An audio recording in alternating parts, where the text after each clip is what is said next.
All right, we have some big news coming in. Yoga Guru Baba Ramdev has waded into the Sanatan controversy and spoken about those who target Sanatan Dharma will not succeed.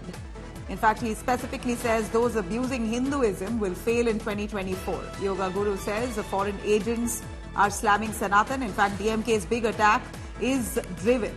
This is precisely what Yoga Guru Baba Ramdev has said, claiming that this is an agenda of the DMK. It's driven by foreign forces, and those abusing Hinduism will indeed fail in 2024. Listen in. जो सनातन को गालियां दे रहे हैं, सनातन को खत्म करने की बात कर रहे हैं, 2024 में वो खत्म हो जाएंगे, उनका सबका मोक्ष हो जाएगा।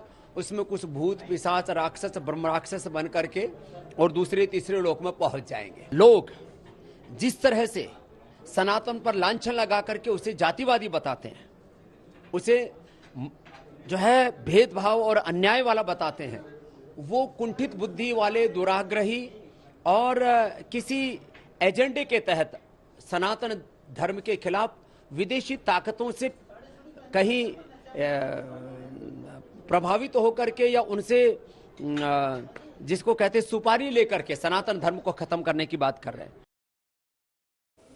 All right, that's Baba Ramdev for the first time breaking his silence on Sanatan Dharma. Of course, we know at this point that the Saffron Party has condemned this on many platforms. It's almost becoming a poll issue itself, with the BJP on every platform raising the issue of Sanatan slander by the DMK scion Udayanidhi Stalin, who likened Sanatan Dharma to dengue, malaria, and that it must be eradicated. Here you have Yoga Guru Baba Ramdev now saying that those who are trying to target or abuse Hinduism will indeed fail in 2024 if this is their political agenda.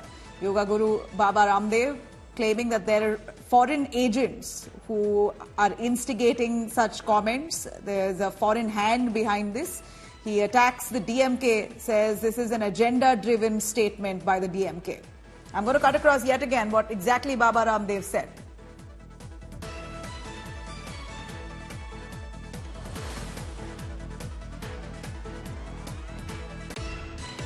जो सनातन को गालियां दे रहे हैं, सनातन को खत्म करने की बात कर रहे हैं, 2024 में वो खत्म हो जाएंगे, उनका सबका मोक्ष हो जाएगा। उसमें कुछ भूत पिशाच राक्षस ब्रह्म राक्षस बन करके और दूसरे तीसरे लोक में पहुंच जाएंगे। लोग जिस तरह से सनातन पर लांछन लगा करके उसे जातिवादी बताते हैं, उसे जो है भेदभाव और अन्याय वाला बताते हैं, वो कुंठित बुद्धि वाले दुराग्रही और किसी एजेंडे के तहत सनातन धर्म के खिलाफ विदेशी ताकतों से कहीं